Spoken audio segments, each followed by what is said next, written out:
moon came up tonight, but it wasn't the normal moon. Not the friendly white circle that usually hung over Miller's Creek. No, this moon was red, a deep, blood-red color that stained the clouds around it. They called it a harvest moon, a blood moon. Dad said it was just a natural thing, an eclipse or something. He told me not to worry, but how could I not worry? The whole sky looked like it was bleeding.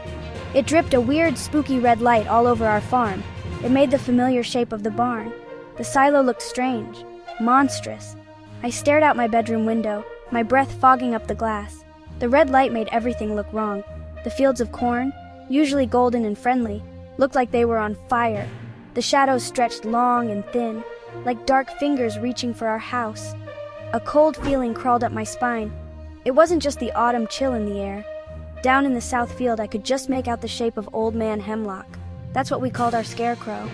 He was made of old burlap sacks, stuffed with straw, dressed in my dad's torn overalls, and a floppy hat. During the day, he looked kind of silly. But tonight he looked different. His button eyes seemed to glint in the crimson light. His stitched-on smile looked more like a sneer. The place where Old Man Hemlock had been standing was empty. Old Man Hemlock was gone. The next morning, the sun came up, but the world still felt wrong. The spooky red light was gone, replaced by a pale gray dawn. But the fear from last night was still there. Dad went out to the fields early like he always does. He came back in just 10 minutes later. His face was pale. "They're all gone," he said, his voice a shaky whisper. Every single scarecrow in Miller's Creek vanished.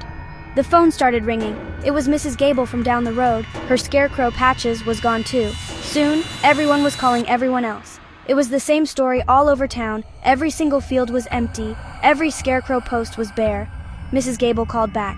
She was crying this time. She couldn't find her husband, Tom. He always woke up before her to make coffee, but his side of the bed was cold. His truck was still in the driveway. His boots were by the door, but Tom Gable was gone. Just gone. The Peterson family couldn't find their teenage son, Mark. Old Mr. Abernathy? No one could get him to answer his door. One by one, we learned the names. A person missing from each house that had a scarecrow in its field. The Gables, the Petersons, Mr. Abernathy. All of them had an empty scarecrow post, and now they had an empty chair at their breakfast table. The scarecrows were gone, and so were our neighbors. Sheriff Brody came to our house. He looked tired and worried. He asked my dad a lot of questions. Did you see anything? Hear anything? My dad just shook his head. He didn't want to sound crazy, but I did. I told the sheriff about Old Man Hemlock. I saw him standing there 1 minute and gone the next. The sheriff wrote it down in his little notebook. He had that adult look, skeptical. He patted my head and told me not to worry. After the sheriff left, my mom decided to check on the Hendersons next door. They weren't answering their phone. She knocked again, louder. She tried the doorknob. It was unlocked. "Martha? George?" The silence that answered was heavy. It felt wrong. A minute later, she came running out, didn't even close the door behind her. Her face was as white as a sheet. "Call the sheriff!" she gasped as she burst into our kitchen. "Call him now!"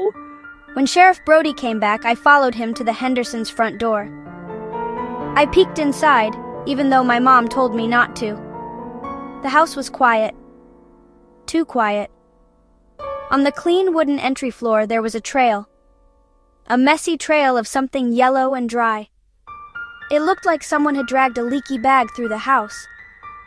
The trail led from the back door through the kitchen and stopped right at the foot of the stairs. It was straw. A long, messy trail of scarecrow straw. Night came again, faster than I wanted it to. The sky turned dark, but this time there was no moon. Just a thick blanket of black clouds that swallowed up the stars. Dad locked every door. Dad locked every window. He pulled all the curtains shut. He said it was just a precaution, but I saw him load his old hunting rifle. We all sat in the living room, the only light coming from a single lamp. The silence was deafening. Then we heard it. A faint, dry, rustling sound. It was the sound of dry corn stalks rubbing against each other. But there was no wind tonight.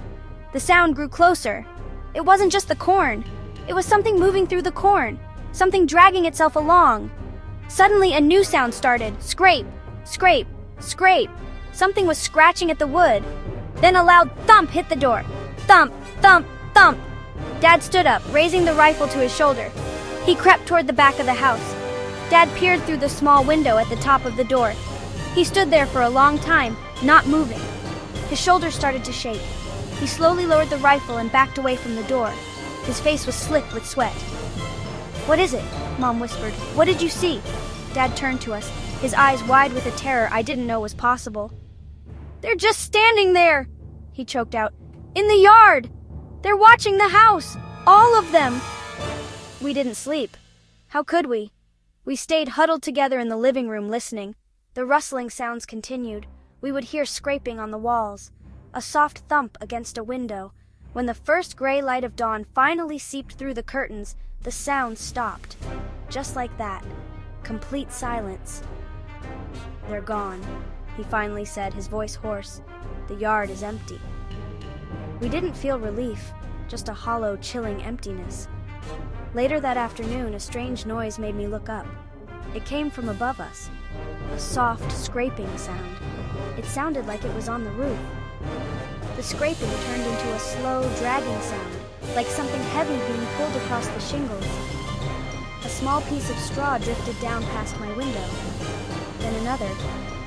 I felt a cold dread wash over me, colder than any I had felt before. They weren't in the fields anymore.